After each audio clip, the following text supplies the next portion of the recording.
Madam, don't mind, একটা প্রশ্ন করি। করো। আপনারা কি ঝাল বেশি খান না কম খান? আমাদের বাড়ির আমরা মেয়েরা মোটামুটি ঝাল খাই, কিন্তু ছেলেরা কিন্তু একদম কম খায়। ও, তাহলে কি আমি এখন লেডিসদের জন্য আলাদা আর জেন্টসদের জন্য আলাদা রান্না করব? না না, আলাদা করার দরকার নেই, তুমি এটার মাঝামাঝি একটা ঝাল দিবে। আচ্ছা ঠিক আছে। উম, আ, লবণ কেমন দিব? লবণ একটু কম দিলেই ভালো। আহ, তোমাদের বড় স্যারের আবার প্রেশারে একটা চাপ আছে। হায় আল্লাহ।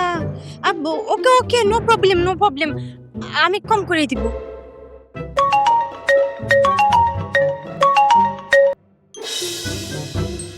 এই আমি একটু গঞ্জবি যাচ্ছি।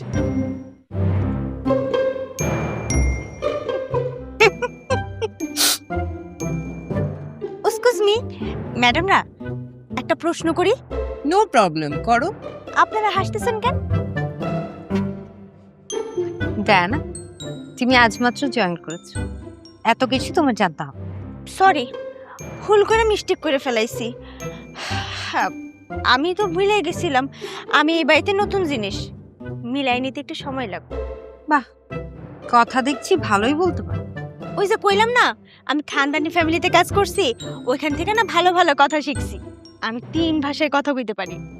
ও মাই গড, 3 ভাষা! কি কি ভাষায় কথা বলতে পারো তুমি? বাংলা, হিন্দি, ইংরেজি। তুমি যদি এখানে পার্মানেন্ট হও তাহলে তুমি হবে আমাদের hi fi cook. Hi fi, yes yes yes, hi fi cook. मामी जी, कॉल रिसीव करने के लिए इतना समय क्यों लिया? इतना बड़ा समुंदर क्यों पार किया? बात क्या है? আরে রাখ তোর হিন্দি, কি কারণে ফোন করেছিস বল। क्यों? मैं अपनी मम्मी जी को कॉल नहीं कर सकती? আচ্ছা আমি আর কতবার বলবো তোকে যে আমি হিন্দি বুঝি না, বাংলায় বল।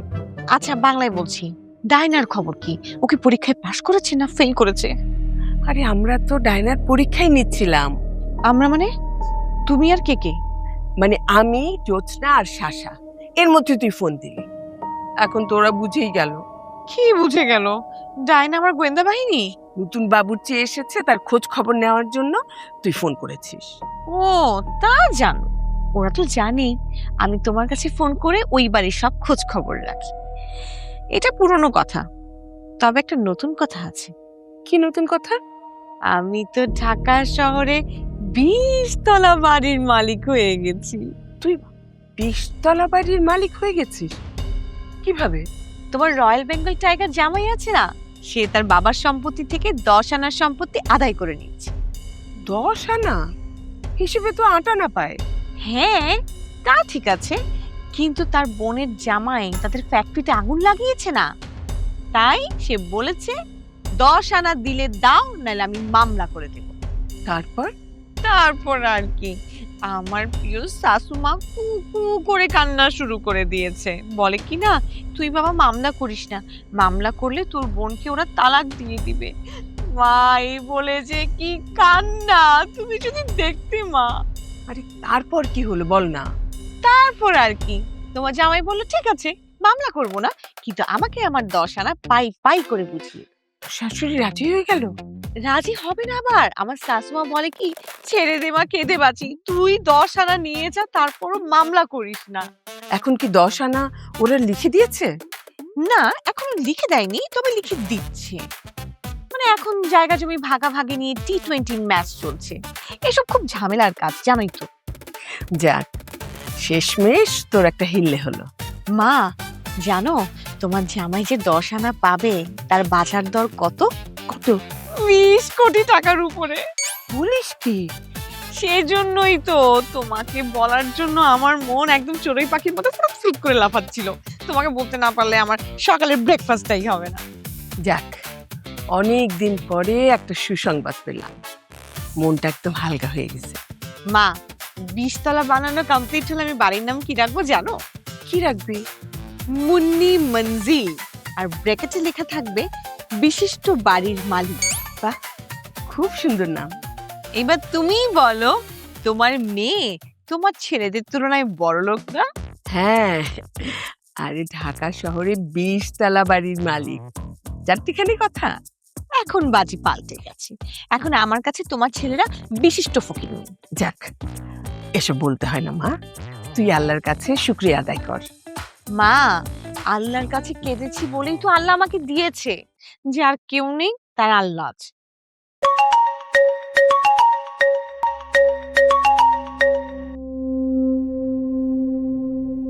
হ্যালো।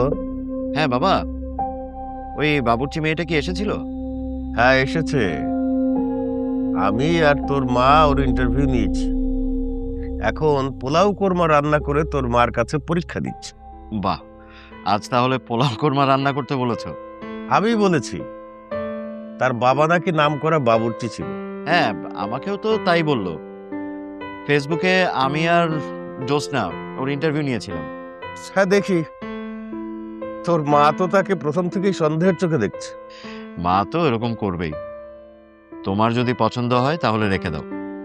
শোনো বাবা, এখন বাসাবাড়ির জন্য বাবুর্চি পাওয়াটা খুব কঠিন, ঠিক আছে? আমি ফেসবুকে অনেক দিন আগে ইয়ে করে রেখেছিলাম, স্ট্যাটাস দিয়ে রেখেছিলাম, শুধু এই একটা মেয়েই রিপ্লাই করেছে।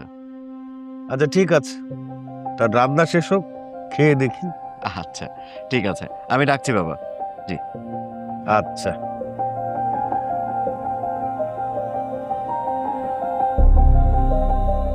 তরিকুল, জি খালো। এই যে মেয়েটা আসলো বাসায় কাজ করার জন্য, কেমন রে?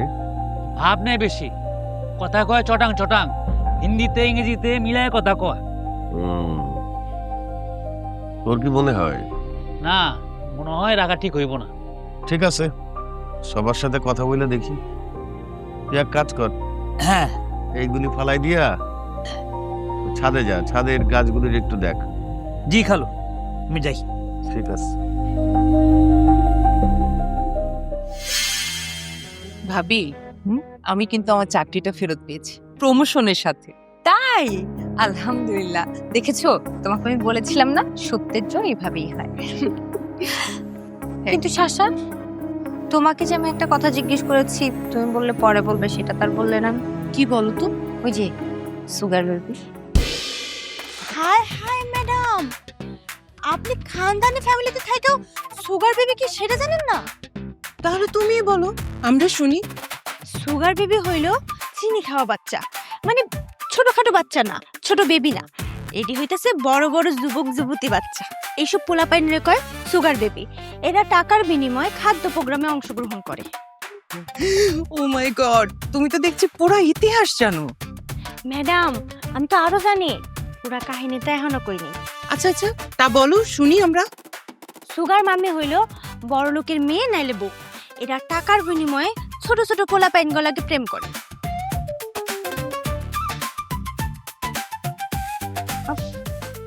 এইসব তুমি কি বলছো? ম্যাডাম, পুরো কথা তো এখনো শেষ হয় নাই। সুগার ড্যাডির কথা তো এখনো বাকি আছে। সুগার ড্যাডি কি? কোন কি ম্যাডাম, আমি গুলশান বনানীর মতো জায়গায় কাজ করছি না, আমার বসেরা তো সবাই সুগার ড্যাডি ছিল। এরা সবসময় যে সুগার বেবি এগুলো নিয়ে ঘুরতো, মার্সিডিজ, প্রাজেডো, ওই যে গাড়ি আছে না বড় বড়, ওইসব গাড়ি নিয়ে। আর রাইতে বেলা তো 5 স্টার হোটেলে যাইতো। হ্যাঁ ভাবি। আচ্ছা ডায়না, তুমি এত কিছু জানলে কি করে? কোন কি ম্যাডাম, হেরা না জানলে আমি জানলাম কোত্থেকা? ওই যে সারা রাত ঘুরে ফিরে বাড়িতে আইতো, আইসে সেরা তো বইয়ের লোকে সারাদিন লাগেই থাকতো, ঝগড়া, কাছের জিনিসপত্র এইসব ভাঙচুর করতো। ওগুলো তো আমিই পরিষ্কার করতাম। ও মাই গড, কিন্তু তারা যে এসব করতো তাদের বড়রা কিছু জানতো না? কোন কি, বউরা না জানলে আমি জানলাম কেমনে? বসেরা 5 স্টার হোটেল থেকে আসতো, আইসা তো বউগুলোকে ঝগড়া করতো, ক্যাসাল করতো, জিনিসপত্র ভাঙচুর করে একদম লুটপাট করে ফেলাইতো।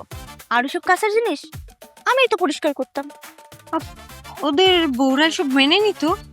কইলাম না, এই ঝগড়া, মারামারি, ভাঙচুর এগুলো তো নিত্যদিনের কাহিনী। এসব দেখতে দেখতে আমার চোখ কান ঝালাপালা হয়ে গেছে। আচ্ছা, এই শুভরা কেন করে? কচি মাইয়া গো আইফোনের দরকার, আর বুইড়া বেটা গো কচি মাইয়া দরকার। কি বলো, মেয়েরা আইফোনের জন্য এসব করে? ওরা আইফোন দিয়ে কি করে? আইফোন দিয়া কত কিছু করে, ইমো চালায়, হোয়াটসঅ্যাপ চালায়, পরে ওই ফেসবুক চালায়, আরো কত কিছু। তা এত ফোন থাকতে আইফোনই কেন লাগবে? আইফোনের ক্যামেরা ভালো, এটা দিয়ে ছবি ভিডিও অনেক সুন্দর সুন্দর হয়।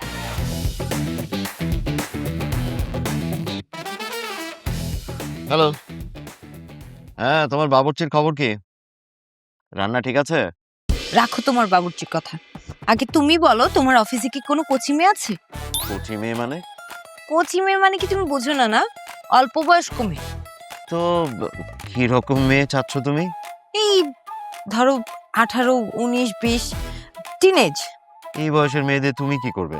আমি কিছুই করবো না, তুমি আগে বলো যে তোমার এই বয়সে কোনো কলিগ আছে কিনা তোমার অফিসে, বলো। না না, এই বয়সী কোনো মেয়ে আমার অফিসে নেই। কিন্তু একটা ব্যাপার বলো তো, তুমি এই বয়সী মেয়ে কেন খুঁজছো? কি করবে? আচ্ছা, তোমার অফিসে কোনো মেয়ের কাছে কি কোনো আইফোন আছে? আসলে কার কাছে কি ফোন আছে সেটা তো আমার জানার ব্যাপার না, এটা যার যার পার্সোনাল ব্যাপার। আচ্ছা সত্যি কথা বলো তো, তুমি কি কখনো তোমাদের অফিসে কোনো মেয়েকে আইফোন কিনে দিয়েছো? এই, তোমার কি মাথা ঠিক আছে? হ্যাঁ, একটা আইফোনের দাম প্রায় 1.5 লাখ টাকার, তারও উপরে। আমার কি মাথা খারাপ হয়েছে যে আমি একটা মেয়েকে এত টাকা দিয়ে ফোন কিনে দিব? আচ্ছা তুমি একটা কাজ করো, তোমার অফিসে যতগুলো মেয়ে আছে সবার একটা একটা করে ছবি তুলে তুমি আমাকে মেসেঞ্জারে পাঠাও। এসব তুমি কি বলছো? হ্যাঁ, আমি এই অফিসের বস, আমি যদি এখন প্রত্যেকের ছবি তুলতে যাই ওরা কি বলবে? এত কিছু আমি বুঝি না, আমি বলেছি ছবি তুলে পাঠাতে, তোমাকে ছবি তুলে পাঠাতে হবে। তুমি কিভাবে ছবি তুলবে সেটা তোমার বিষয়, ব্যাস রাখি। হ্যালো ভাইয়া, বলো। তুই কি ব্যস্ত? না, এই অফিসে রেগুলার কাজ করছি। কি হয়েছে বলো তো, সিরিয়াস কিছু? না, সিরিয়াস কিছু কিনা বুঝতে পারছি না। তোর ভাবি একটু আগে ফোন দিয়ে আমাকে জিজ্ঞেস করলো আমার অফিসে কোনো 18, 19, 20 বছরের মেয়ে আছে কিনা, মানে কোচি মেয়ে আছে কিনা। মানে আমি ঠিক বুঝতে পারলাম না। ব্যাপারটা তো আমি নিজেও বুঝতে পারছি না। এখন আমাকে ফোন দিয়ে বলল যে আমার অফিসে কোনো মেয়ের কাছে আইফোন আছে কিনা এবং আমি কাউকে আইফোন কিনে দিয়েছি কিনা। তুমি কি কাউকে আইফোন কিনে দিয়েছো? এই, তোর কি মাথা খারাপ? আমি 1.5 লাখ টাকা দিয়ে কাউকে আইফোন কিনে দিব? না, তোমার টাকা আছে, তুমি কিনে দিতেই পারো। তুই আমার সাথে ইয়ার্কি করছিস? আচ্ছা বাদ দাও, তারপরে ভাবি কি বললো বলো তো? তারপর সে একটা আশ্চর্যজনক কথা বলল। কিরকম আশ্চর্যজনক কথা? তোর ভাবি বলল এই অফিসের সবকটা মেয়ের ছবি তুলে তার মেসেঞ্জারের ইনবক্সে পাঠাতে। মানে কি বলো তুমি? এই, তুই হাসছিস কেন রে? ভাবি তোমাকে সুগার ড্যাডি হিসেবে সন্দেহ করছে। Sugar daddy? এই ইয়াং মেয়েদের টাকা পয়সা, গিফট এগুলো দিয়ে তাদের সাথে টাইম পাস করা, এই আর কি। ভুলিস কি, বিয়ের এত বছর পর তোর ভাবি আমাকে এইরকম ভাবতে পারলো? এখানে ভাবির কোনো দোষ নেই।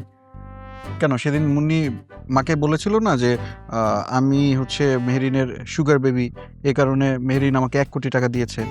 হ্যাঁ, বলেছিল। তুমি বাসায় কল করে দেখো যে মুন্নি এসেছিল কিনা। হয় মুন্নি এসেছিল, নাহলে মা মুন্নিকে ফোন করেছিল, মুন্নি মার ব্রেন ওয়াশ করে দিয়েছে। আমি কাকে কল করে খোঁজ নেব বল? তোর ভাবি তো আমার উপর রেগে আছে। আচ্ছা দেখি, আমি মেজো ভাবিকে কল করছি। হ্যাঁ, কি হয় আমাকে জানা। ম্যাডাম, লবণটা একটু চেক করে দেখেন তো কেমন হয়েছে। রান্না তো ভালোই হচ্ছে মনে হচ্ছে। আলহামদুলিল্লাহ। ম্যাডাম, আমার জন্য না দোয়া করবেন, আমার যাতে চাকরিটা পার্মানেন্ট হয়ে যায়। বান্ধবীর বাসায় থাকি, পরের বাসায় থাকতে না ভাল লাগে না।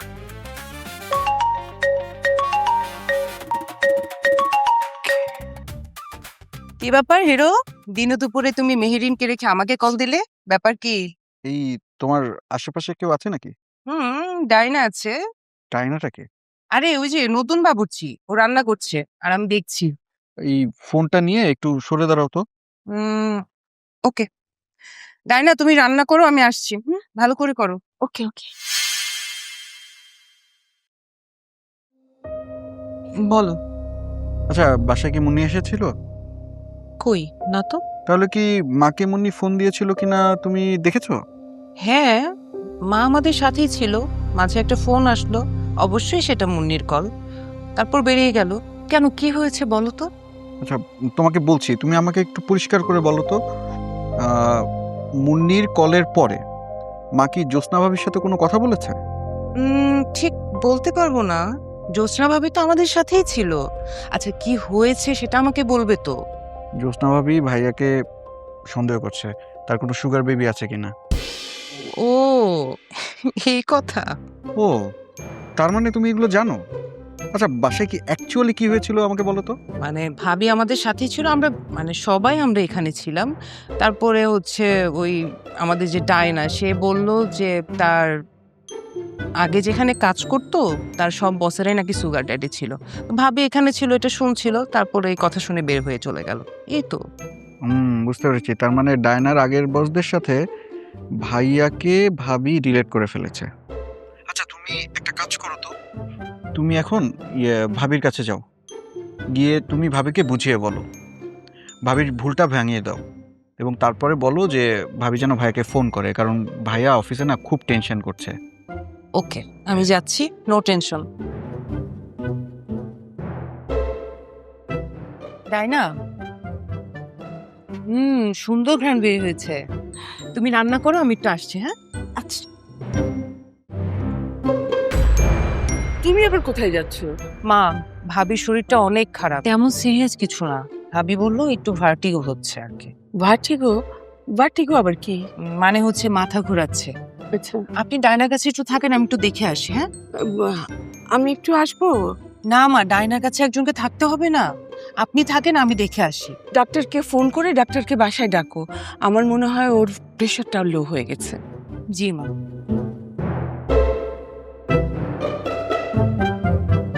কি হয়েছে রে ডায়না? কি আর হইব, বস আমারে যেমনি ট্রেনিং দিছে আমি ঠিক সেমনি কাম করছি। আস্তে কথা বল, ওদেরকে কি বলেছিস? আমি কইছি আমার আগের বসেরা মালদার পার্টি আসছিল, রাইতে বেলা দামি গাড়ি নিয়ে বাইর হইতো, খুশি খুশি মাইয়া নিয়ে ঘুরতে যাইতো। আর এই কথা শুই না জ্যোৎস্না ভাবি কলিজার মধ্যে আগুন লেগে গেছে। আমার মনে হয় কি হে ভাইজান রে সন্দেহ করতেছে, কি আসে ভাইজান রে কল দিছে। মুন্নি তোকে এইসব শিখিয়ে দিয়েছে? বসে কইছে মাইসে কলিজা আর কেরোসিন একই জিনিস, মেসে কেটে ধরাবি আর কলিজা ছিঁড়া ছিঁড়া মারবি। ভাবি কি করছো, আসবো? আরে শাশা, আসো আসো, তোমার আবার পারমিশন লাগবে নাকি? বসো। আচ্ছা ভাবি, তুমি ডায়নার গল্প শুনে ভাইয়ের উপর সন্দেহ করতে গেলে কেন? এটা কেমন কথা? কেন, তোমার ভাইয়া বুঝি তোমাকে কিছু বলেছে? না, রাইয়ান কল করেছিল, ভাইয়া খুবই আপসেট। এতদিন সংসার করার পর তুমি বাবুর্চির গল্প শুনে ভাইয়ার উপর সন্দেহ করছো, এখানে তোমার লজিকটা কি? শাশা, আমি জানি এখানে কোনো লজিক নেই। আসলে আমি তো সারাক্ষণ অনেক ডিপ্রেশনে থাকি। আমার ডিপ্রেশনের কারণ একটাই, আমি কোনোদিন মা হতে পারবো না। তোমার ভাইয়া যদি সেই কারণে আমাকে ছেড়ে কোনো কচি মেয়ের সাথে খুব সাবধানে পা ফেলবে, এইবার সবাই কিন্তু খুব জ্বালা। আমাকে নেবে না? অবশ্যই নিব, তুমি হচ্ছে আমার মিস্টার হাজবেন্ড, তোমাকে ছেড়ে আমি দেশ ছেড়ে পালাবো নাকি? তুমি এখন গুলশানের একটা ফ্ল্যাটের মালিক। হোয়াট? ডিয়ার ফ্রেন্ড, আমি কিন্তু বলেছিলাম শক না হতে।